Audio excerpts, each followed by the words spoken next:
మత్తయి సువార్త 27వ అధ్యాయము నేను చదువుతాను, జాగ్రత్తగా వినండి. మత్తయి సువార్త 27వ అధ్యాయము 40వ వచనం నేను చదువుతున్నాను, జాగ్రత్తగా వినండి. ఆయన మరలా శిష్యుల యొద్దకు వచ్చి వారు నిద్రించుట చూసి, ఒక గడి అయినను నాతో కూడా మేలుకుని ఉండలేరా? మీరు శోధనలో ప్రవేశించుకున్నట్లు మెలకువగా ఉండి ప్రార్థన చేయుడి. ఆత్మ సిద్ధమే గాని శరీరము బలహీనమని పేతురుతో చెప్పి మరలా రెండవ మారు వెళ్ళి, నా తండ్రి, నేను దీనిని త్రాగితేనే గాని ఇది నా యొద్ద నుండి తొలగిపోవుట సాధ్యము కాని ఎడల నీ చిత్తమే సిద్ధించునుగాక అని ప్రార్థించి తిరిగి వచ్చి వారు మరలా నిద్రించుట చూచారు. అనగా వారి కన్నులు భారముగా ఉండెను. ఆయన వారిని మరలా విడిచి వెళ్ళి ఆ మాటలే చెప్పుచు మూడవ మారు ప్రార్థన చేసెను. మార్కు సువార్త 14వ అధ్యాయము, మార్కు సువార్త 14వ అధ్యాయము 32వ వచనం. వారు గెత్సేమని అనబడిన చోటునకు వచ్చినప్పుడు ఆయన, నేను ప్రార్థన చేసి వచ్చే వరకు మీరు ఇక్కడ కూర్చుండుడని తన శిష్యులతో చెప్పి పేతురును యాకోబును యోహానును వెంట పెట్టుకుని పోయి మిగులు విభ్రాంతి నొందుటకును చింతాక్రాంతుడగుటకును ఆరంభించెను. అప్పుడు ఆయన, నా ప్రాణము మరణమగునంతగా దుఃఖములో మునిగి ఉన్నది, మీరిక్కడ ఉండి మెలకువగా నుండుడి వారితో చెప్పి కొంత దూరము సాగిపోయి నేల మీద పడి సాధ్యమైతే ఈ గడియ తన యొద్ద నుండి తొలగిపోవాలని ప్రార్థించుచు, నాయనా తండ్రి, నీకు సమస్తము సాధ్యమే, ఈ గిన్నె నా యొద్ద నుండి తొలగించుము, అయినను నా ఇష్ట ప్రకారము కాదు నీ చిత్త ప్రకారమే కానిమ్ము అనెను. మరలా ఆయన వచ్చి వారు నిద్రించుట చూచి, సీమోను, నీవు నిద్రించుచున్నావా? ఒక్క గడియను మేలుకొని లేవా? మీరు శోధనలో ప్రవేశించుకున్నట్లు మెలకువగా నుండి ప్రార్థన చేయుడి. ఆత్మ సిద్ధమే గాని శరీరము బలహీనమని పేతురుతో చెప్పి తిరిగి పోయి ఇంతకు ముందు పలికిన మాటలనే పలుకుచు ప్రార్థించెను. లూకా సువార్త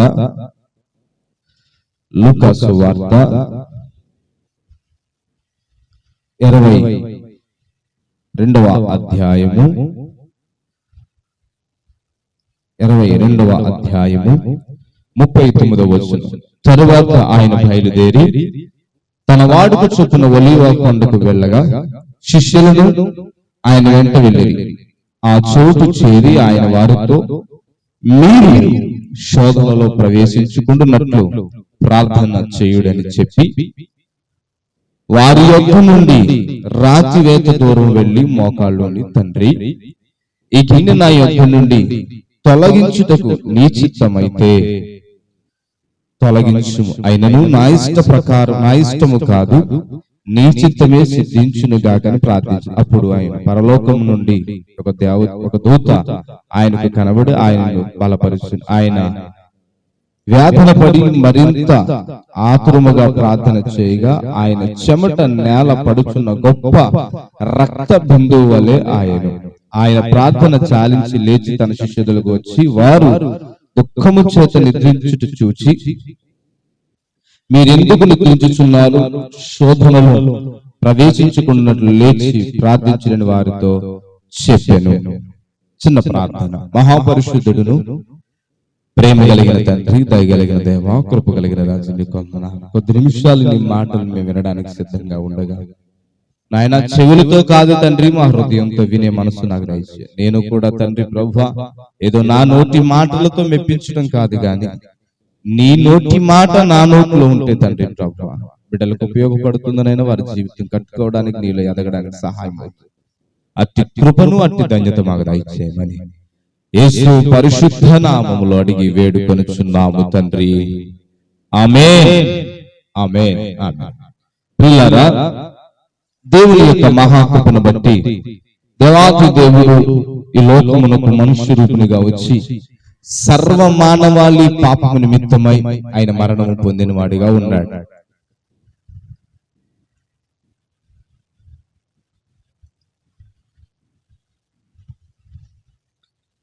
దేవుడు అట్టి కృపను, అట్టి ధన్యతను మానవుడికి అనుగ్రహించాడు. కాబట్టి యేసుక్రీస్తు ప్రభుల వారి యొక్క 33.5 సంవత్సరాల జీవిత కాలంలో 30 సంవత్సరాల జీవిత కాలం అంతా కూడా కుటుంబానికి పరిమితమైంది. కుటుంబం అంటే తన తల్లి దగ్గరే తల్లి చాటు బిడ్డగా పెరిగిన వాడిగా మనకి కనబడింది. అర్థమైందండి? ఆ తర్వాత 3.5 సంవత్సరాలే మనకి బైబిల్ గ్రంథాల్లో రాయబడ్డాయి. మిగతా 30 సంవత్సరాలు చరిత్ర పుస్తకాల్లో రచించబడ్డాయి, కానీ నాట్ ఇన్ ద బైబిల్లో లేదు. మరి ఈ 3.5 సంవత్సరాలలో చేసిన పరిచర్య అంతా ముగించుకుని at the time of end, ముగింపు సమయానికి వచ్చేసరికి ఒక రోజు రాత్రి ఇలాగ ప్రార్థన చేయడం ప్రారంభించాడు. ఆయనకి తెలుసు ఆయన అప్పగించబడబోతున్నాడని. అయితే వెళుతూ ఎక్కడికన్నా మనం వెళుతున్నామని ఇంటి దగ్గర ఉన్న పిల్లలకి, లేదా ఎవరైతే ఇంటి దగ్గర ఉంటున్నారో పెద్దవారు ఎక్కడికన్నా వెళ్ళినప్పుడు ఇంటి దగ్గర ఉన్న వారికి ఏమని చెప్పని వెళ్తాం చెప్పండి అమ్మా? ఏమని చెప్పి వెళ్తాం? జాగ్రత్తగా ఉండండి, జాగ్రత్తగా ఉండండి. ఇంకొంచెం సిటీస్ లో గట్ట అనుకోండి, ఎవరు వచ్చి తలుపులు కొట్టినా తీయొద్దు, మేమే అయితేనే. ఎందుకనంటే మేము వెళుతున్నాం కాబట్టి మీరు ఇంటి దగ్గర ఎట్లా ఉండాలి? జాగ్రత్త. ఈ జాగ్రత్తను చెప్పి ప్రయాణం అవుతూ ఉంటాం. మనం ప్రయాణమైన ఇంటి దగ్గర పిల్లలు ఎలా ఉన్నారు, తిన్నారో లేదో, ఏం చేస్తున్నారు, ఇంటి దగ్గర ఉన్నారు, ఆడుకుంటున్నారు, ఇలాంటి చాలా ఆలోచనలు ఉంటాయి మనకి. జాగ్రత్తగా వినండి. యేసుక్రీస్తు ప్రభులు వారు కూడా సేమ్ సిచ్యువేషన్ లైక్ దట్. ఆయన పరిస్థితి కూడా అంతే. ఇంకా నేను వెళ్ళిపోతున్నాను, నా సమయం ఆసన్నమైనది, నా ఘడియ రానే వచ్చినది. My time has arrived. నా ఘడియ వచ్చినది గనక నేను ఇంక ఉండువాడిని కాదు, నేను వెళ్ళవలసిన వాడిని. నేను ఉండవలసిన వాడిని ఏమీ కాదు, ఇంకా నా సమయము ముగియనున్నది. My time is going to be end. ఇంక ఈ సమయం అయిపోతుంది కనుక నేను మిమ్మల్ని విడిచిపెట్టి వెళ్ళిపోతున్నాను. 3.5 సంవత్సరాలు నన్ను మీరు నమ్మి, నా మాటలు విశ్వసించి, నా మాటల మీద మీరు నమ్మకం ఉంచి నన్ను వెంబడించారు. అనేక మంది వెంబడించారులే కానీ చాలా మంది మధ్యలోనే తొలగిపోయారు. అయితే మీరు చివరి వరకు ఉన్నారు. ఇంకొద్ది క్షణాల్లో నేను పట్టుబడబోతున్నాను. ఈ సత్యమంతా ఎవరికి తెలుసు అంటే యేసయ్యకి తెలుసండి. యేసయ్యకి తెలిసిన తర్వాత గెత్సేమనే తోటలో భోజనం అయిపోయిన పిమ్మట గెత్సేమనే తోటలోకి తీసుకెళ్ళి, అయ్యా మీరు ప్రార్థన చేయండి. ఏమని చెప్పాడు? మీరు ప్రార్థన చేయండి అని వారికి ఒక పని అప్పచెప్పి ఆయన కొంచెం ముందుకు వెళ్ళి ఆయన కూడా ప్రార్థనే చేస్తున్నాడు. అర్థమైందండి? మీరేం చేయాలి? ప్రార్థన చేయండి అని పని అప్పచెప్పి ఇంకొంచెం ముందుకు వెళ్ళి ఆయన కూడా ప్రార్థన చేస్తున్నాడు. అయితే ప్రార్థన చేయండి అని ఎందుకు చెప్పాడు? ప్రార్థన చేయండి అని ఎందుకు చెప్పాడు? ఒకటి, మీరు ప్రార్థన ఎందుకు చేయాలి? ఒకటి, నేను ప్రార్థన ఎందుకు చేయాలి? అర్థమైందండి? యేసయ్య ఎందుకు ప్రార్థన చేయాలి? వీళ్ళు ఎందుకు ప్రార్థన చేయాలి? యేసయ్య ఏమని ప్రార్థన చేస్తున్నాడు? తండ్రి, నీ చిత్తమైతే ఈ గిన్నె నా యొద్ద నుండి తొలగించు. మనం చదువుకున్న 3 సువార్తల్లో 4 సువార్తల్లో కూడా అదే ఉంది. నీ చిత్తమైతే ఈ గిన్నె నా యొద్ద నుంచి తొలగించు, అయినా నా ఇష్ట ప్రకారం కాదులే, నీ చిత్తానుసారంగానే జరిగించని. లూకా సువార్తలో మరించి వివరంగా రాయబడింది. ఆయన మరింత తపనతో ప్రార్థిస్తూ ఉండగా ఆయన చెమట రక్తపు బిందువు వలె మారి నేలను పడుతూ ఉందట. అంటే ఆయన ఎంత భారముతో, ఎంత వేదనతో, ఎంత ప్రయాసతో, ఎంత తాపత్రయంతో ఆయన ప్రార్థన చేస్తూ చేస్తూ చేస్తూ మధ్యలో లేచి మరలా వచ్చి శిష్యులను తడుతున్నాడు. ఏంటండి? శిష్యులను తడుతున్నాడు. అయ్యా లేవండి, ప్రార్థన చేయండి. నేను ఎందుకు ప్రార్థన చేస్తున్నానంటే దేవుడి చిత్తమును జరిగించడానికి తగిన బలము కావాలి నాకు. I need a strength to be fulfill all that my God's desire to be fulfilled. నా దేవుని యొక్క చిత్తము, నా దేవుని యొక్క కార్యము సాధకము కావాలి గనుక, ఆ గిన్నెలోనిది నేను త్రాగాలి గనుక, ఆ పాత్రలో ఉన్నది నేను స్వీకరించాలి గనుక, నాకు తగిన సామర్థ్యం ఎక్కడ దొరుకుతుందనంటే ప్రార్థన. ప్రార్థన అంటే something which is we think that's not related to the word. ఏదో మాటలతో చేసేది, మాటల గారడి అని మాత్రం మీరు అనుకోవద్దండి. ప్రార్థన అంటే దానికి మించినది. ప్రార్థన అంటే ఏంటండి అని అంటే దట్ రిలేషన్ విత్ గాడ్, దేవునితో సంబంధము. ఒక దేవునితో మనము, దేవాది దేవునితో మనము మమేకమవడం, నిన్ను నీవుగా దేవుని దగ్గర కనుపరుచుకోవడం, నిన్ను నీవుగా నీ సమస్యను దేవుని దగ్గర కుమ్మరించుకోవడం, నిన్ను నీవుగా దేవుని దగ్గర నిన్ను నీవుగా కనుపరుచుకుని నీ బాధను నువ్వు వెళ్ళగెత్తుకోవడం, ఇది ప్రార్థన. అందుకే ప్రార్థన చాలా వ్యక్తిగతం. అందుకే ప్రార్థనలో ఏముండకూడదు అంటే గోప్యం ఉండకూడదు. ప్రార్థనలో ఏముండకూడదు? గోప్యం ఉండకూడదు. ఎవరికి? నీకు దేవునికి మధ్యలో ఉన్న ప్రార్థనలు ఏముండకూడదు? కొన్ని దాచి కొన్ని ప్రార్థనలు చేయకూడదు. You should be very open to the lord. నువ్వు దేవునికి చాలా స్పష్టత కలిగి, స్వచ్ఛత కలిగి కనబడాలి. ఇది ప్రార్థన అయినది. అలాగే యేసు ఏడుస్తున్నాడు. The feels in him. ఆయన దైవ కుమారుడు. ఆయనకు తెలిసి లోకానికి మరణించడానికి ఆయన వచ్చాడు. ఆయనకి తెలుసు ఆయన ఈ లోకంలో చనిపోవడానికి వచ్చాను నేను, ఈ లోకంలో సర్వ మానవాళి పాపం నిమిత్తమై వచ్చాను నేనని. హి నోస్ దట్. ఆయన ఎప్పుడో తెలుసు ఆయనకి. అయినా సరే ఏమంటున్నాడు అక్కడికి వెళ్ళి? ఈ గిన్నె నా యొద్ద నుంచి. ఒక మానవునిగా, ఒక శరీరధారిగా ఉన్నప్పుడు మానవుని యొక్క బలహీనత ఏమిటో యేసయ్య అనుభవించిన వాడే. అందుకే నాకు ఆ బలహీనత లేదు అని చెప్పట్లేదు. అందుకే అంటాడు పత్రికలో, యేసుక్రీస్తు అనుభవం, ఆయన మనం అనుభవించిన అన్ని శోధనల్లోనూ, అన్ని శ్రమల్లోనూ, అన్నిటిలోనూ, ఆయన పరీక్షల్లోనూ ఆయన ఏం చేశాడట? అనుభవించాడు. ఆయన దేవుడు కాబట్టి సహించేశాడు అనుకోవడానికి లేదు. ఆయన దేవుడు కాబట్టి ఆయనకి బలం వచ్చేసిందేమో అనుకోవడానికి లేదు. He had faced it and experienced it. ఆయన అనుభవించాడు, ఎదుర్కొని అనుభవించాడు కనుకే ఏమంటున్నాడు? ఈ గిన్నె దేవుడి దగ్గర దాపరంగా చేయట్లేదు. అయ్యో దేవుడు దీనికోసమే కదా పంపాడు, మళ్ళీ ఎలాగైతే ఏమనుకుంటాడు అని పక్కకు పెట్టి ఆయన ప్రభు ఆయన ఏమి ప్రార్థన వేరే విధంగా చేయట్లేదు. ఆయన ఏమనుకుంటున్నాడో అదే ప్రార్థన చేస్తున్నాడు. తర్వాత అంటున్నాడు, నీ చిత్తమే ఏం జరగాలి? నీ చిత్తమే సిద్ధించును గాక. ప్రార్థనలో చాలా స్వచ్ఛత, స్పష్టత ఉండాలి. ఇది యేసయ్య చేస్తున్న ప్రార్థన. మరి శిష్యులకు చెయ్యమన్న ప్రార్థన ఏంటండి? శిష్యులకు చెయ్యమన్న ప్రార్థన ఏంటి? అయ్యా మీరు మెలకువగా ఉండి ప్రార్థన చేయి. మరొకసారి చెప్పండి మీరు అందరు కలిసి, కొంచెం గట్టిగా చెప్పండి. నిద్రపోతే చెప్పొద్దు, మెలకువతో చెప్తాం. ఎలా ఎలా ఎలా ప్రార్థన చేయాలట? మెలకువగా ఉండి ప్రార్థన చేయాలి.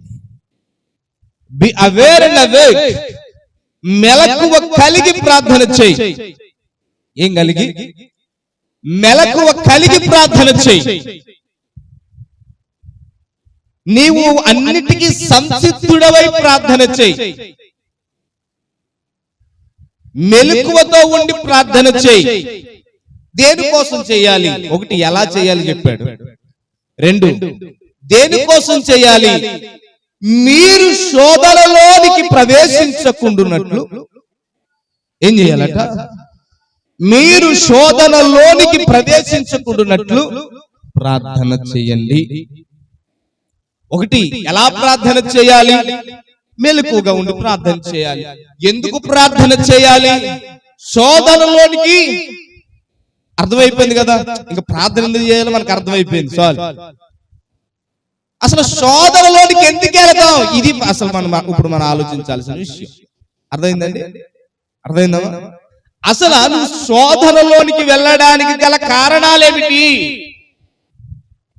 నువ్వు శోధనలోనికి ప్రవేశించడానికి గల కారణాలేమిటి? నీ చుట్టూ శోధన అలుముకోవడానికి గల కారణాలేమిటి? నీవు శోధనలోనికి ప్రవేశించకుండాన్నట్లు మెలకువగా ఉండి ప్రార్థన చేయి. జాగ్రత్తగా వినండి. My God desire is not to put in the temptations or trials.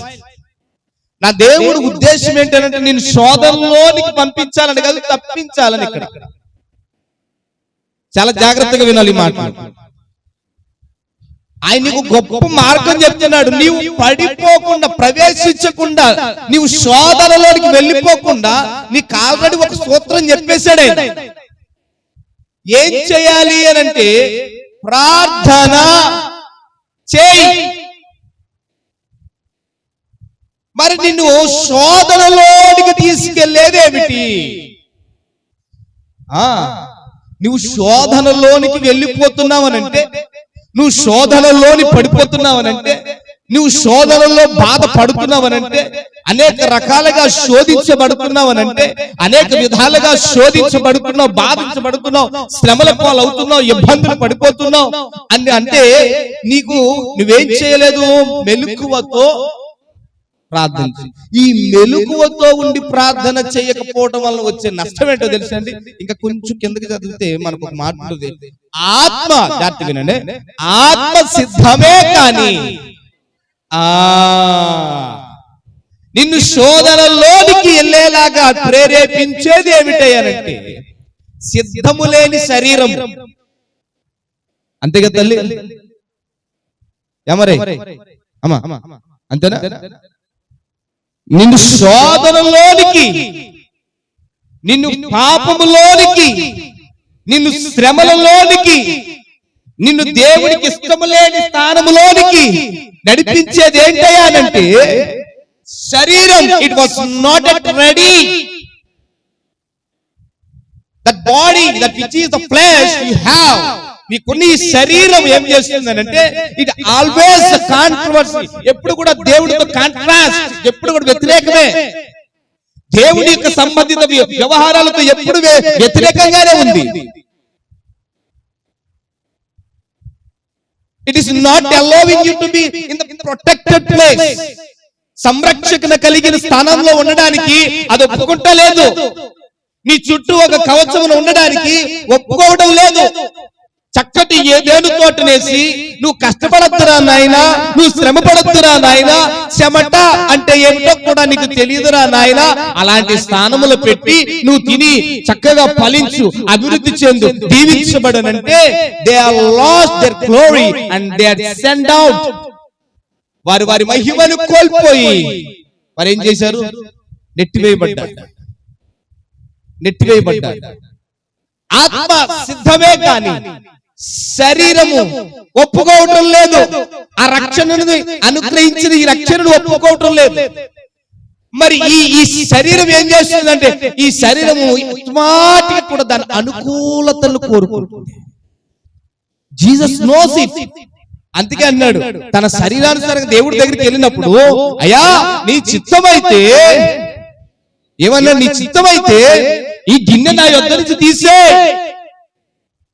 నీ చిత్తమైతే ఈ గిన్నె అంటే యేసుక్రీస్తుకు తెలియదా? ఆయన మరణించడానికి వచ్చాడు, శ్రమపడడానికి వచ్చాడు. ఆయన శిలువ మరణం పొందక తప్పదు. ఆయన అనేకుల చేత అవమానాలు పడతాడు. ఇదిగో ఆయన్ని రూపము లేని వాడిగా, స్వరూపము లేని వాడిగా మార్చేస్తారు. ఆయన కొరడాలతో కొడతారు, ఉప్పు పోస్తారని అనేకమైన ప్రవచనాలు ఘోషించాయే.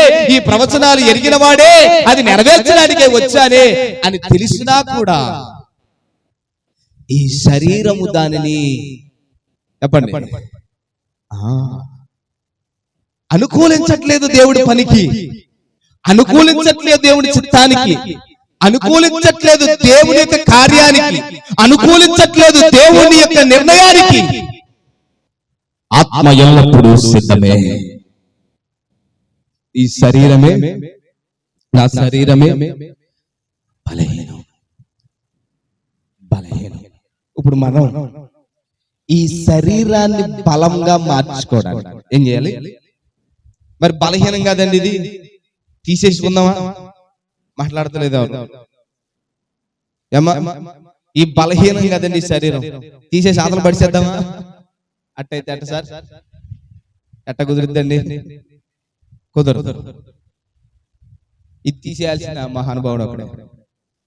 మరి ఏం చేద్దాం సార్? ఈ బలహీనమైన శరీరంతో ఏం చేద్దాం? దీనికి ఒక మాట చెప్పాడు ఆయన, ఆత్మసిద్ధమే కానీ మరి ఈ బలహీనమైన శరీరాన్ని నేను ఏం చేయాలి? ప్రార్థనతో బలపరచు.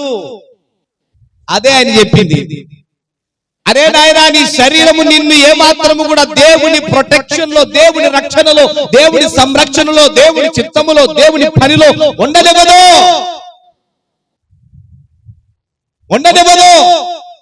నీ శరీర కోరికలు, శరీర ఆలోచనలు, శరీర తలపులు, శరీర ఉద్దేశాలన్నీ కూడా నిన్ను లోకములో ఉన్న వాటి వైపు ఆకర్షించబడతాయి. అవి మిమ్మల్ని శోధనలోనికి నడిపిస్తాయి.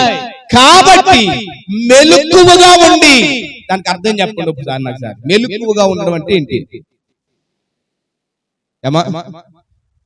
మెలకువగా ఉండడం అంటే ఏమిటి? మాట్లాడతారు మీరు ఎవరు? మెలకువగా ఉండడం అంటే అదేంటి? ఇప్పుడు ఎవరు మెలకువగా లేరండి మీరు? మరి అదేమో అంత చిత్రంగా చూస్తున్నారు నా మొహం. మెలకువగా ఉండడం అంటే ఏంటండి? నిద్రపోకుండా, కంటి మీద కునుకు లేకుండా చేసావు అంటారు కదా ఒకసారి. దేవునికి స్తోత్రం కలుగునుగా. హల్లెలూయా. చిన్నపిల్లలు చూడండి, వాళ్ళ డాడీ పప్పలు తెస్తా అన్నాడు అనుకో, వచ్చిదాకా పడుకోరు. అమ్మ నానొచ్చాడా, అమ్మ నానొచ్చాడా, అమ్మ నానొచ్చిదే పప్పలు తెస్తారని. ఇప్పుడు దేవునికి స్తోత్రం. ఎందుకంటే ఇంతగా మెలకువగా ఉన్న పడుకోవద్దు, వద్దని ముందు నేనే తిన్నాను. అర్థమవుతుందా మెలకువగా ఎందుకు ఉండాలో?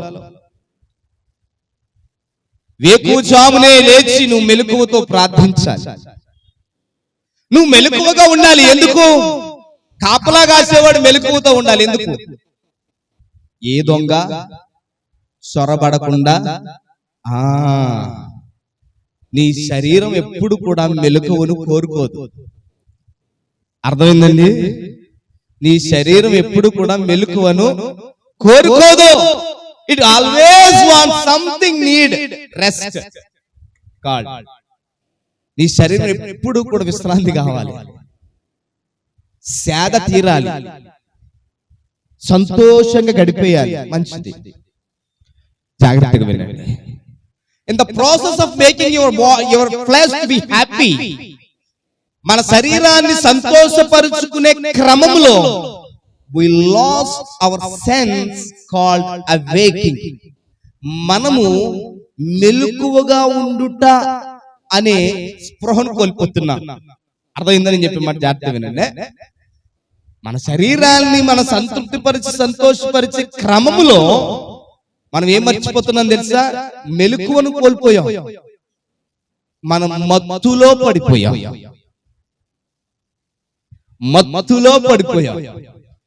పెద్దవారు దగ్గర నుంచి చిన్న పిల్లల వరకు మత్తులో పడిపోయారు. వారిని వారు పాడు చేసుకునే స్థితిలో పడిపోయారు. వారి బ్రతుకులను నాశనం చేసుకునే బ్రతుకులో, జీవితంలో పడిపోయారు, నాశనం అయిపోయారు.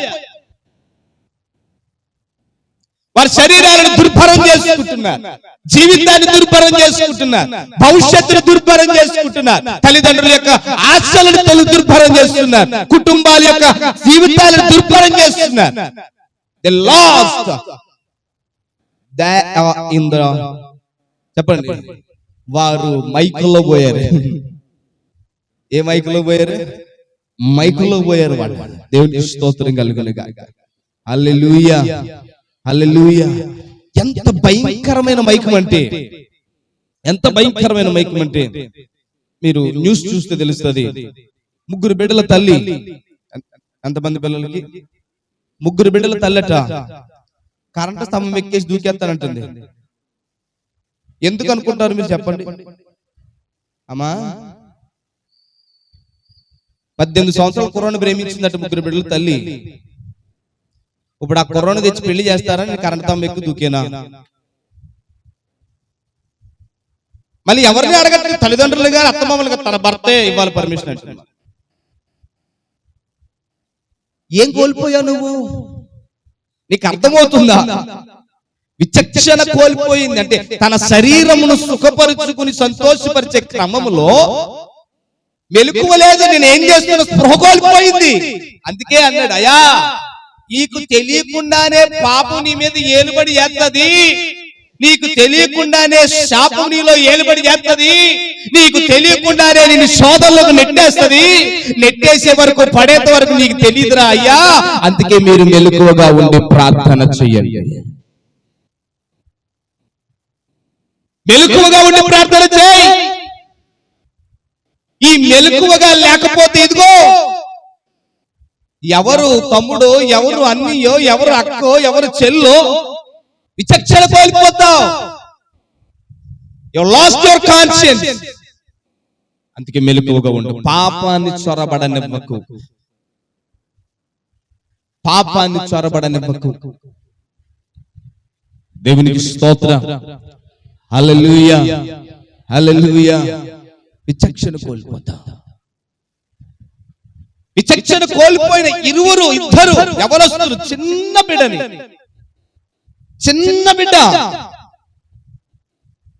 మొన్న రీసెంట్ గా జరిగింది. ఆ చిన్న బిడ్డ జీవితాన్ని చిదిమేశారు ఇద్దరు యవనస్తులు. దే ఆర్ జస్ట్ లైక్ 18 సంవత్సరాల పిల్లలు, యవనస్తులు. జస్ట్ 10-11 ఇయర్స్, 10-11 సంవత్సరాలు ఉన్న పాప జీవితాన్ని చిదిమేశారు.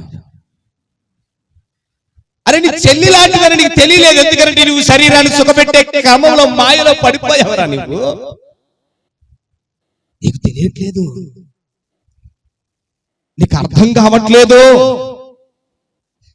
మరి ఇలాంటి శరీర కోరికలని, రుగ్మతల్ని అనగదొక్కగలిగే సామర్థ్యం దేనికి? మెలకువగా ఉండి ప్రార్థన చేయి. నీ శరీరాన్ని నువ్వు బలహీనపరచుకోకు, దృఢం చేయి. విచక్షణ కోల్పోనివ్వకు. నువ్వు ప్రార్థనను నీ శరీరంలో మోకరించి ప్రార్థించగలిగితే, చెప్పండి నువ్వేం చేస్తున్నావు చెప్పు? నీ జీవితం చుట్టూ నువ్వు కంచె వేస్తున్నావు. అందుకే మహానుభావుడు ఒక ఆయన ఒక మంచి మాట అన్నాడు, పాపం చేసేటోడట ప్రార్థన చేయడట, ప్రార్థన చేసేటోడు పాపం చేయడట. దేవునికి స్తోత్రం కలుగును గాక. హల్లెలూయా, హల్లెలూయా. ఈ రోజున జీవితాలు దుర్భరమైపోయాయి. నీవెందుకు ఇన్ని శోధనలు అనుభవించాల్సి వస్తుంది, బాధలు అనుభవించాల్సి వస్తుంది? నీవెందుకు ఏడవాల్సిన దుస్థితి దిగజారిపోయింది? అయ్యో నా కుటుంబం ఎందుకు ఈ పరిస్థితుల్లో పడిపోయిందని ఏడవాల్సిన పరిస్థితి ఎందుకు వచ్చింది? నీవు నీ కుటుంబాన్ని ప్రార్థనను మెలకువతో ఉండి ప్రార్థించకుండా నీకు కంటికి, ఒంటికి, చెవురికి, నోటికి, ముక్కుకి, చేతులకి, కాళ్ళకి, శరీరానికి నచ్చినవన్నీ చేసినావు. తెలియకుండానే పాపానికి నువ్వు ఆహ్వానం పలికావు. తెలియకుండానే శోధనలో నీవు ప్రవేశించావు. ఇప్పుడు తెలిసి పాప భారము, తెలిసి శోధన భారము అనుభవించాల్సి వస్తుంది. చెప్పండి, తెలిసి పాప భారము, తెలిసి శోధన భారము అనుభవించాల్సి వస్తుంది. కష్టం అనుభవించాల్సి వస్తుంది, వ్యాధులు అనుభవించాల్సి వస్తుంది. అయ్యా ఎందుకనంటే ఇది నీవు తెలియకుండా, చెప్పండి మైకుములో పడి మెలకువగా లేకుండా, ప్రార్థన అనే అంశం మన జీవితంలో రాకుండా ఏం చేసావు? వదిలేసావు గాలికి. ప్రార్థన అంటే మనకి లెక్కలేదు, ప్రార్థన అంటే మనకు అవసరం లేదు అనుకుని పక్కన పెట్టావు. నీకు తెలియకుండానే పాపం నీ మీద ఏలుబడి చేయడం ప్రారంభించింది. నీకు తెలియకుండానే పాపం నీ మీద ఏలుబడి చేయడం ప్రారంభించింది. నీకు తెలియకుండానే శోధనలోనికి నువ్వు ప్రవేశించేలాగా నిన్ను ప్రేరేపించింది. దేవునికి స్తోత్రం కలుగును గాక. హల్లెలూయా. ఈ రోజున యవన బిడ్డలను చూస్తుంటే భయం వేస్తుంది. వారు ఎంత భయంకరమైన పాపానికి అలవాటు పడి, అడికి తెలియట్లేదండి, కోసేసుకున్న అర్థం కావట్లేదు. అడికి అది ఎంత మైకంలో ఉన్నాడో అర్థమవుతుందండి. వాడు ఎంత మైకంలో ఉన్నాడో వాడికి అర్థం కావట్లేదు. వాడి శరీరాన్ని వాడు కోసుకుంటున్నా ఆడి మైకం ఎక్కడ దాకా వెళ్ళిపోయింది చూడండి. చిన్నప్పుడు ఒక్క దెబ్బ కొడితే బ్యార్ బ్యార్ అని ఏడ్చే నువ్వు కత్తో గాజు పెంకు పెట్టుకుని కోసేసుకుంటున్నావు. ఎట్టా బ్లేడ్ ఎట్టుకుని నీకు నొప్పి అనిపించట్లేదు. ఇప్పుడు అది అంటే నీ మైకం ఎక్కడ దాకా వెళ్ళిపోయింది అంటే కనీసం నీ శరీర స్పృహను కూడా నీకు లేదు. దేవుడికి స్తోత్రం కలుగును గాక. హల్లెలూయా, హల్లెలూయా. జాగ్రత్త, నీ జీవిత గమనాన్ని, నీ జీవిత పరమార్థాన్ని మర్చిపోయి మెలకువగా లేకుండా నీ ఇష్టానుసారంగా బ్రతికి తర్వాత శోధనలో పడిన తర్వాత, వినండి, శోధనలో పడిన తర్వాత ఏడిస్తే ధనవంతుడు ఏడుపు ఎవడున్నాడు? మాట్లాడాలి. ధనవంతుడు ఏడుపు ఎవడున్నాడు? విన్నారు కానీ సమాధానము, విన్నారు కానీ అవసరము తీరదు తల్లి. భూమి మీద ఉన్నప్పుడు నువ్వు మెలకువగా ఉండి ప్రార్థన చేయి. మరలా చెప్తున్నాను, చిన్న బిడ్డలు కానీ పెద్దవారు, యవనస్తులైన వారైనా అందరికీ చెప్తున్నాను, విను. నువ్వు మెలకువగా లేదా? నువ్వు మెలకువగా లేవా? వితౌట్ యువర్ పర్మిషన్, నీ యొక్క ఏమాత్రము కూడా నీ అర్హత లేకుండానే, నీ అనుమతి లేకుండానే నీ జీవితంలోనికి శోధన నీవే ఆహ్వానించు. యేసే చెప్పాడు, ఒక్క గడి అయినా మీరు, చెప్పండి, ఒక్క గడి అయినా మీరు, ఒక్క గడి అయినా మీరు, నేను ఇప్పుడు అంటాను, కనీసం 10 నిమిషాలైనా మీరు ప్రార్థన చేయలేరా? 10 నిమిషాలైనా మీరు ప్రార్థించలేరా? At least going before God. మనం బయటికి వెళ్ళే ముందు, నాయనా ఇదిగో యవనస్తురాలుగా నేను బయలుదేరి వెళ్తున్నాను, కాలేజ్కో, స్కూల్కో, లేదు వర్క్కో, ఉద్యోగానికో, something else, wherever it is maybe, నేను ఎక్కడికి వెళ్తున్నాను. నేను వెళ్ళేటప్పుడు నా చూపు నిన్నే చూడాలి, నా మనసు నిన్నే తలంచాలి, నా మాటలు నీవే వినబడాలి, నిన్ను చూస్తే నీవే కనబడాలి. పాపమునకు నాకు అవకాశం ఇవ్వద్దని చిన్న ప్రార్థన చేసుకుని బయలుదేరగలవా? Do you have that kind of prayer? ఆ ప్రార్థన నిన్ను శోధనలో పడకుండా.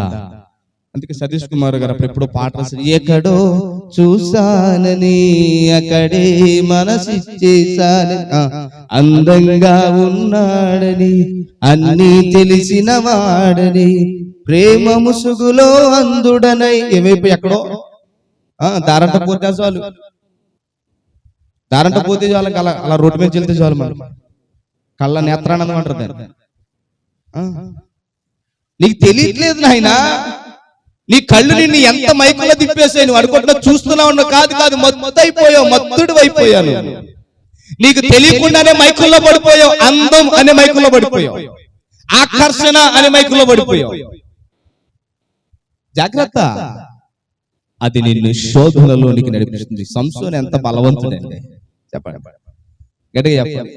How he stronger than. సంసోను బలం ముందు మనం సరిపోగలమా? చెప్పాలా? ఈ రోజు పోటీగాళ్ళు మేము అనుకుని జరిపోవాడు, ఏ హీరో కూడా జరిపోడు సంసోను ముందు. ఇవాళ మేము పోటీగాళ్ళు రారా దమ్ముంటాను, ఎవడు జరిపోడు సంసోను ముందు, ఎవడో. ఆయన సిటికి నేలు ఎలాగంటే సరిపోమ్మా. అట్లాంటోడు చూపు తిప్పుకోలేక, మనసు నిలుపుకోలేక బతికెట్ట అయిపోయింది తెలుసా? బతికెట్ట అయిపోయింది తెలుసా? గ్రామపు కవులను భుజం మీద పెట్టుకుని గుమ్మాలు పట్టుకుని వెళ్ళిపోతుంటే, ఎంతటి బలవంతుడు సూర్యుడిని మేము ఏల పట్ట జాలమని పిలుస్తున్న కట్ట కట్ట కట్ట కట్టలాడేసినోడు ఇంటి ఆయన కలప అప్పురుపుకుంటున్నాడట. ఏం చేస్తున్నాడు? తిరగసిలుస్తున్నాడు. ఏంద్రా నాయన, 1000 నక్కలని పట్టుకుని జత చేసి వదిలితే ఫిలిష్తీయులు గట్టగట్టలాడేశారు, సింహాన్ని పట్టుకుని చీలిస్తావు. నీ ఎంత బలవంతుడు, సూర్యుడు, ధైర్యవంతుడు, ధీరుడు, అందగాడు ఈ ప్రపంచంలోనే లేడు చెప్పు. అట్లాంటిది నువ్వు పప్పు రుబ్బడం ఏంటి, నువ్వు తిరగలు తిప్పడం ఏంటి? తప్పదు. తెలియకుండా నువ్వు ఆహ్వానించిన పాపం, మెలకువ లేకుండా నువ్వు చేసిన పాపం, నువ్వు విచక్షణ కోల్పోయి నువ్వు చేసిన పాపం, నీ కళ్ళ ద్వారా నువ్వు చేసిన పాపం, నీ చెవుల ద్వారా నువ్వు చేసిన పాపం, నీ నోటి ద్వారా నువ్వు చేసిన పాపం, అది నీ జీవితం మీద ఏలుబడి చేస్తది, నిన్ను శోధనలోనికి నెడతది. నిన్ను ఎందుకు పనికిరాని వానిగా, బికారి వానిగా, నిన్ను ఒక ఎగతాళి వానిగా అలా నిలబెట్టిపోతుంది అంతే. అలా నిలబెట్టుకుని పోతుంది అంతే. నిన్ను చూసి నవ్వుకునే స్థితి వచ్చేస్తుంది, నిన్ను చూసి హేళన చేసే స్థితి వస్తుంది, నిన్ను చూసి ఒకప్పుడు తెగ మిడిసి పడిపోయాడు, చూడి బతికైపోయింది అని ఉంటారు కదా. సంసోను చూసినప్పుడు చాలా మంది ఎగిరి ఎగిరి ఎగిరి ఎగిరి ఎగిరి పడ్డావు కదా, నీ ఫలాన్ని పడి చూడు నీ బతికైపోయింది అంటారు కదా. అవునా కదా? జాగ్రత్త. మెలకువ లేకపోతే పాపం ఏలుబడి చేస్తుంది. ఒక 3 రోజుల నుంచి భయంకరమైన వార్తలు వింటూనే ఉన్నాం. మనసు దహించి వేస్తుంది. They are very childish. They don't know what is the world. వారికి తెలియదండి. 16, 17, 18 సంవత్సరాల బిడ్డలు ప్రపంచం ఏంటో తెలియదు. వాళ్ళకి దేశం అంటే ఏంటో తెలియదు, రాష్ట్రం అంటే ఏంటో తెలియదు, ఇంకా జీవితం అంటే ఏమిటో తెలియదు, జీవిత సత్యం ఏమిటో ఏంటో తెలియదు. వారికి ఒక లక్ష్యం లేదు, ఒక గురి లేదు. కానీ వాళ్ళు చేసే పనులు, వారు చేసే కార్యాల వల్ల వారి భవిష్యత్తు ఎండ్ కార్డ్ పడిపోయింది. మా వెనకాల ఎవడో ఉన్నాడు అనుకుని ముందుకు వెళ్ళిపోతున్నారు. చివరికి వచ్చేసరికి ఎవడో లేడని, ఎంతటితో నీ చాప్టర్ క్లోజ్ అని ఆడి మీద ఒక రౌడీ షీట్ ఓపెన్ చేస్తున్నారు. చక్కగా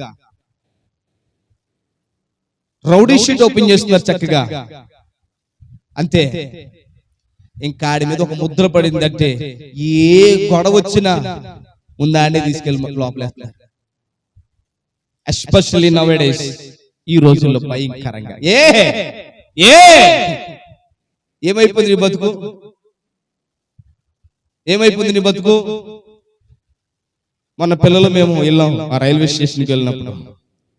రైల్వే స్టేషన్ లో వీరితో జాగ్రత్త అని చెప్పి కింద కొంతమంది ఫోటోలు వేసారు. దొంగోళ్ళట వాళ్ళు. అలాంటి వాళ్ళు కనబడినప్పుడు మీరు ఏం చేయండి, మీ వస్తువులు జాగ్రత్తగా పట్టుకోండి. చూడు, అది రైల్వే స్టేషన్, అది ఎవడో తెలియదు కాబట్టి సరిపోయింది. ఇప్పుడు ఇదే ఊళ్ళో, నీవు ఉంటున్న ఊళ్ళో, నీవు తిరుగుతున్న గ్రామంలో వీడితో జాగ్రత్త అని ఒక ట్యాగ్ లైన్ పడిపోయింది అనుకో, ఎంత దరిద్రమో చెప్పి సార్. ఒరే పలానా ఊరైతే పలానా ఊరే తీసుకురండి. నువ్వేం చేయకపోయినా నీ మీద నేరారోపణ వచ్చిందంటే ఎంత భయంకరం చెప్పండి. అంటే నీకు తెలియకుండా నువ్వేమైపోయావు చెప్పాలా? నీ ప్రమేయం లేకుండా నువ్వేం చేసావు అందులో అడుగు పెట్టేశావు. నువ్వు అనుకున్నావు అది సరదా అనుకున్నావు, నువ్వు అది అనుకున్నావు పెద్ద ఏదో బలం వచ్చేసింది అనుకున్నావు, నువ్వు అనుకున్నావు అదేదో పెద్ద హుందాదనం అనుకున్నావు, నువ్వు అనుకున్నావు అదేదో పెద్ద అవకాశం అనుకున్నావు. వితౌట్ యువర్ కాన్షియన్స్, నీ మెలకువ నీకు లేదు. మైకుల్లో పడిపోయావు, మత్తులో పడిపోయావు. అలా పడిపోయి ఏమైపోయావు అనంటే తెలియకుండానే శోధనలోనికి ఏడుస్తున్నారు.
అందరు బిడ్డలు చక్కగా ఉన్నారు, నా కొడుకే అయ్యో అలాంటి భయంకరమైన ప్లేస్ లో ఉన్నాడనంటే తండ్రి ఎంత ఏడుస్తాడు. భుజాల మీద మోసి నా కొడుకు ఇప్పుడు 2 చేతులు వెనక కట్టి ఓన్లీ అండర్వేర్ మీద నిలబెట్టి వాడి తొడకాళ్ళకి మోకాళ్ళకి మధ్యలో కొడుతుంటే నోట్లో గుట్ట కుక్కి చెప్పు తండ్రి ఆహపల్లి కొడతాడంట.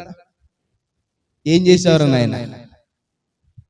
మెలకువ లేదండి ఈ రోజున సమాజానికి. చిన్నపిల్లలే కాదు, పెద్దవారే కాదు, స్త్రీలే కాదు, పురుషులే కాదు, దే లాస్ట్ దేర్ కాన్షియన్స్. నీకు తెలియకుండానే పాపానికి బానిసలైపోయి, తెలియకుండానే పాపానికి అలవాటు పడిపోతున్నారు, తెలియకుండానే పాపంలో చొరబడుతున్నారు. సరదా ఇదేదో మాకు బలమిస్తుంది అనుకుంటున్నారు. జాగ్రత్త జాగ్రత్త జాగ్రత్త, మరలా చెప్తున్నాను, జాగ్రత్త. స్త్రీలారా జాగ్రత్త, మెలకువగుండి ప్రార్థన చేయి, అపవాది నీ మీద ఏలుబడి చేయకుండా. పురుషులారా జాగ్రత్త, మెలకువగుండి ప్రార్థన చేయి, అపవాది నీకు వ్యసనము అంటించుకుని నిన్ను శోధనలో పడకుండా. ఎవరి స్త్రీలారా జాగ్రత్త, నీవు పాపములో పడిపోయి నీ తల్లిదండ్రులు దుఃఖక్రాంతులు చేయకుండా ప్రార్థనతో సిద్ధపడు. యవనస్తుడా జాగ్రత్త, నీ బ్రతుకు నాశనం అవ్వకుండా, భవిష్యత్తు పాడకుండా క్రీస్తులో ప్రార్థనలో స్థిరపడు. జాగ్రత్త. ఆ జాగ్రత్త లేకపోతే, ఆ మెలకువ లేకపోతే, మెలకువ కలిగి నువ్వు బ్రతకకపోతే ఆత్మ సిద్ధమే. ఆత్మ తన దయచేసిన వాని యొద్దకు చేరును, శరీరము నిత్య నరకానికి పోవు. నిత్య నరకానికి పోవు. నిత్య నరకానికి పోవును. జాగ్రత్త. మెలకువ కలిగి ఏం చేయాలి? ఏం చేయాలి? అయ్యగారు ఊరికే ప్రార్థన చేయమంటాడు. ఎందుకు? ఇందుకే చెప్పాలా? అయ్యగారు ఊరికి ప్రార్థన చేయమంటాడు. ఎందుకు? అన్ని ఎందుకు ప్రార్థన చేయమంటాడు అంత వాటికి మమ్మల్ని? చెప్పండి తల్లి.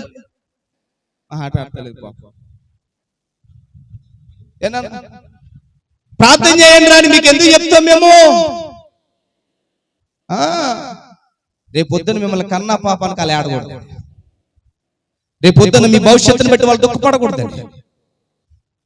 అమ్మా మీరు ప్రార్థించండి, మీకెందుకు చెప్తున్నాం మెలకువగుండండి? మీ కుటుంబాల చుట్టూ రక్షణ కవచము మీరే సిద్ధపరచుకోవాలి. కానీ అపవాది గాడి ఏలుబడి నీ కుటుంబం మీద ఉండకూడదు. ఏం చేశాడంట యోబు? చెప్పండి. యోబు ఏం చేశాడట? చెప్పనమ్మా, కథ గట్టిగా చెప్పండి. యోబు ఏం చేశాడట? అన్నాడయ్యా అపవాదికి దేవుడు సాతాను అన్నాడు దేవుడితో, యోబు ఇంటి చుట్టూ ఏమేసేసావు సార్? యోబు ఇంటి చుట్టూ కంచేసేయడానికి గల కారణం ఏంటంటే, యోబు ఏనాడు ప్రార్థన మానలేదండి. తన బిడ్డల నిమిత్తము, తన భార్య నిమిత్తము, తన కోడల నిమిత్తము ఏనాడు ప్రార్థన మానలేదు. ఆ ప్రార్థనే కంచె అయిపోయి కూర్చుంది. పర్మిషన్ తీసుకుంటున్నాడట. ఏంటంటే పర్మిషన్. ఇప్పుడు దేవుడి దగ్గరికి వెళ్ళక్కర్లేదు, పర్మిషన్ మనం ఇచ్చేస్తున్నాం. మేము ప్రార్థన చేయి, మా ఇంటికి వచ్చి మేము మెలకువగా ఉండవచ్చా? బయటికి మా దగ్గర ప్రార్థనా జీవితం లేదురా, మేము ప్రార్థనా పరులు కాదు, సోమర పోతులు రా బయటికి. మనమే ఆహ్వానిస్తున్నాం. చెప్పండి సార్, నా కొడుకు బాగుపడిపోవాలండి, ఆడు అమెరికా వెళ్ళిపోవాలి, ఆస్ట్రేలియా వెళ్ళిపోవాలి, కెనడా వెళ్ళిపోవాలి. వెళ్తాడు తల్లి, ముందు వాడి చుట్టూ నువ్వు ఒక కంచెనివే. వెళ్తాడు, నీ బిడ్డ దీవించబడతాడు, ఆశీర్వదించబడతాడు. నేను అంటున్నాను, ముందు నీ బిడ్డల చుట్టూ కంచెని వేయడం నేర్చుకో. దీవించబడతారు నీ బిడ్డలు, ఐఎమ్ షూర్. కానీ నీ బిడ్డల చుట్టూ కంచెని వేయడం రావాలి, చేత కావాలి. అందుకంటే వేకు జామునే లేచి ఎవరి కోసం మొరపెట్టాలట? చెప్పాలి. పిల్లల కోసం. నేను అంటున్నాను, లక్షల లక్షల ఫీజులు కడతావు, వేలకు వేల ఫీజులు కడతావు, ఒక్క అర్ధ గంట 30 నిమిషాలు ఖర్చు పెట్టలేకపోతున్నావు నీ బిడ్డల కోసం. ఎన్ని? 30 నిమిషాలు. ఎక్కడో విన్నాను మొన్న, దాదాపు ఎల్కేజీయో యూకేజీయో చదవడానికి మొత్తం మీద 25 లక్షల రూపాయలు ఖర్చు అయిందంటండి. జస్ట్ ఎల్కేజీయో యూకేజీయో మొత్తం మీద ఎంత? 25 లక్షల రూపాయలు ఖర్చు పెట్టారట. అన్ని లక్షల రూపాయలు ఖర్చు పెట్టడానికి ప్రాణం ఒప్పింది, కానీ ఒక 30 నిమిషాలు ఖర్చు పెట్టడానికి నీ పిల్లల కోసం ప్రార్థించడానికి నీ ప్రాణం ఒప్పట్లేదే? దేవునికి స్తోత్రం కలుగును గాక.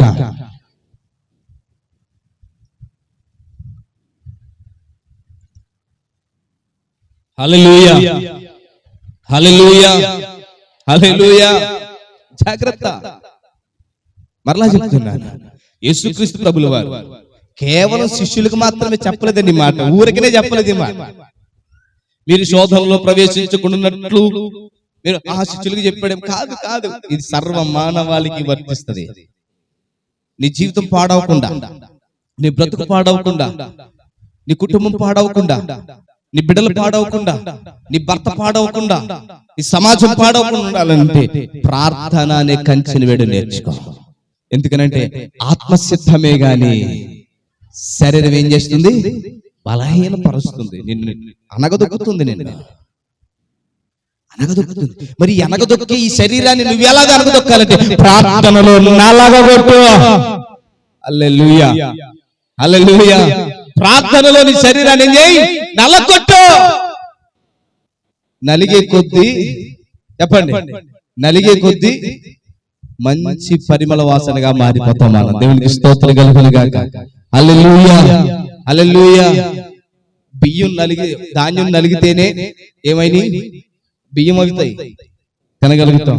నీ మోకాళ్ళు నలిగితేనే నీ కుటుంబం బాగుంటుంది. మెలకువగుండి ప్రార్థించడం రావాలి. అంటే తెలియకుండా, మనకు తెలియకుండా సమయాన్ని గడిపేస్తుంటాం. మనం తెలియకుండా మన సమయాన్ని మధ్యన అంటున్నారు, ఇలా సెల్ ఫోన్ పట్టుకుంటే తెలియట్లేదండి, గంటలు గంటలు గడిపేస్తున్నాం. ఎంత మైకుల్లో పడిపోయాం మనం. వద్దు, ఇంకా అలాంటి మైకాలు పక్కన పెట్టండి. జాగ్రత్త పడండి ప్రియులారా. భయంకరమైన పాపం పొంచి ఉంది. ఎవడిని మృంగుదునా అని, ఎవడిని మృంగుదునా అని, ఎవడిని మృంగుదునా, దొరికిన వాని శోధన ఎవడు తీర్చలేడు. జాగ్రత్త. మరలా హెచ్చరిస్తున్నాను, మరొక్కసారి జ్ఞాపకం చేస్తున్నాను, ప్రభు మాట మీకు తెలియజేస్తున్నాను. అయ్యా, నేను అందులో పడకూడదు, నా భర్త అందులో పడకూడదు, నా కుటుంబం అందులోకి వెళ్ళకూడదు, నా బిడ్డలు అలా పడకూడదు. నేనేం చెయ్యాలి అని అంటే మరలా చెప్తున్నాను, ప్రార్థన చేయి, ప్రార్థన చేయి. అంటే ప్రార్థన చేస్తే ఏమవుతుందంటే శరీరం అనగద్రొక్కబడుతుంది. దేవునికి స్తోత్రం కలుగును గాక. శారీరక కోరికలు అనగద్రొక్కబడతాయి, శారీరకమైన ఈ యొక్క భావోద్వేగాలు అనగద్రొక్కబడతాయి, శారీరకమైన ఆలోచనలు అనగద్రొక్కబడతాయి, శారీరకమైన ఆలోచనలు తీసివేయబడతాయి. శరీరము నీ మీద ఏలుబడి ప్రార్థన చేసేవాడు ఏం చేయడు? పాపం చేయడు. శరీరాన్ని పాపానికి అప్పగించడు. ఈ లోకపు ఆలోచనలు, వ్యసనపరమైన ఆలోచనలు, ఈ లోకపు ద్వేషపరమైన ఆలోచనలు, ఈ లోకపు విద్వేషపరమైన ఆలోచనలు, ఈ లోకపు కోపతాపాలు, ఈ లోకపు భావోద్వేగాలు ప్రార్థన చేసేవాడికి. ఎందుకంటే నా యేసయ్య అంత ప్రార్థన చేశాడు కాబట్టి ఎంత మంది వచ్చి మొక్క మీద గుద్దినా, తండ్రి చెప్పు గట్టిగా, చెప్పు గట్టిగా, వీరేమి చేయించున్నారు వీరెరుగారు గనక. తొందరపడి ఒక్కడని కూడా మాట్లాడలేదు కదండి ఆయన. ఆఖరికి పిలాతు దగ్గరికి వెళ్ళి అన్నాడు, నీవన్నట్టే అన్నాడు. కానీ తొందరపడి ఏంటి ఎంత బలం ఎక్కడదంటే ఆయన పగలంతా సువార్త చేశాడట, రాత్రంతా ప్రార్థించాడట. ఈ ప్రార్థన ఏమిచ్చింది అంటే నా శరీరాన్ని బలపరిచింది. బలహీనమైన నా శరీరాన్ని దేవుని కొరకు సిద్ధపరిచింది. ఈ బలహీనమైన ఈ శరీరాన్ని నా దేవుడిలో బలంగా మార్చింది. ఈ బలహీనమైన ఈ శరీరాన్ని దేవుడి కోసం పరిగెట్టే విధంగా మార్చింది. ఈ బలహీనమైన ఈ శరీరాన్ని దేవుడి కొరకు పనిచేసే విధంగా మార్చింది. ఈ బలహీనమైన ఈ శరీరాన్ని దేవుడి కోసం తాపత్రయపడి ప్రాకులాడే విధంగా మార్చింది. ఈ బలహీనమైన శరీరాన్ని దేవుని మహిమను చూడగలిగేంత ధన్యతనిచ్చింది. హల్లెలూయా, దేవునికి స్తోత్రం. హల్లెలూయా. ఈ శరీర ఆశలను అనగద్రొక్కగలిగే సామర్థ్యం ఇచ్చింది. దేవునికి స్తోత్రం కలుగును గాక. హల్లెలూయా. ఈ లోకంలో బలవంతుడు ఎవడండి అని అంటే ఏం చెప్తారు? చెప్పాలి. ఈ లోకంలో బలవంతుడు ఎవరండి అంటే ఏం చెప్తారు? 1000 కేజీలు ఎత్తేసేవాడు అంటే వాడంత బలవంతుడు లేడు అంటాం. అవునా కదా? మాట్లాడతలేదు. తనని తాను నియంత్రించుకున్న వానికి మించిన బలవంతుడు ఈ లోకంలో ఎవ్వడూ లేడు. అర్థమైందా? ఇంగ్లీష్ లో చెప్తానేనండి, సెల్ఫ్ కంట్రోల్ కలిగిన మించిన వాడిని బలవంతుడు ఎవడు లేడు. తనని తాను నియంత్రించుకోగలిగిన, తనను తాను కట్టడి చేసుకోగలిగిన, తనను తాను కట్టుబడిలో దేవుని వాక్యాన్ని కట్టుకున్నట్టు ఉండగలిగిన బలవంతుడి లోకంలో ఎవడు లేడు. బలవంతురాలు ఈ లోకంలో ఎవడు లేడు. దేవునికి స్తోత్రం కలుగును గాక. అందుకే అంటాడు, యవనస్తులారా మీరు చెప్పాలి,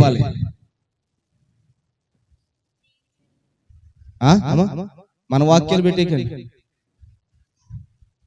మీరు బలవంతులు.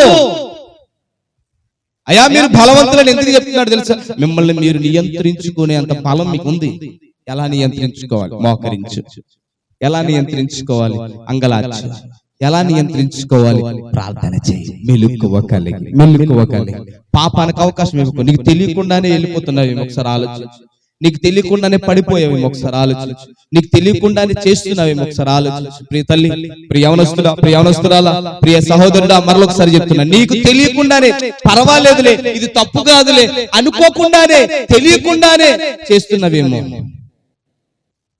దేవునికి స్తోత్రం కలుగును గాక. హల్లెలూయా. ఒక్కొక్కసారి అడుగుతాను, రే ఎందుకు ఇలాంటి పనులు, అలవాటు అయిపోయిందండి అంటారు. ఏమైపోయింది? తప్పండి ఆ మాట. ఎందుకంటే మనం అలవాటు చేసుకునేంత వరకు కూడా ఏది మనకు అలవాటు అవ్వదు. అవునా కదా?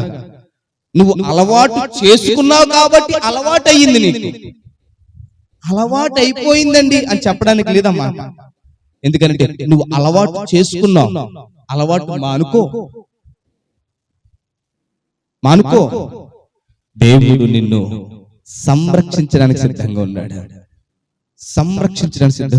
జాగ్రత్త. మరి ముఖ్యంగా మరొకసారి కుటుంబాలను హెచ్చరిస్తున్నాను నేను. నీ కుటుంబం చుట్టూ యోబు కేసుల కంచి ఉండాలి. మరి ఏం చేయాలి?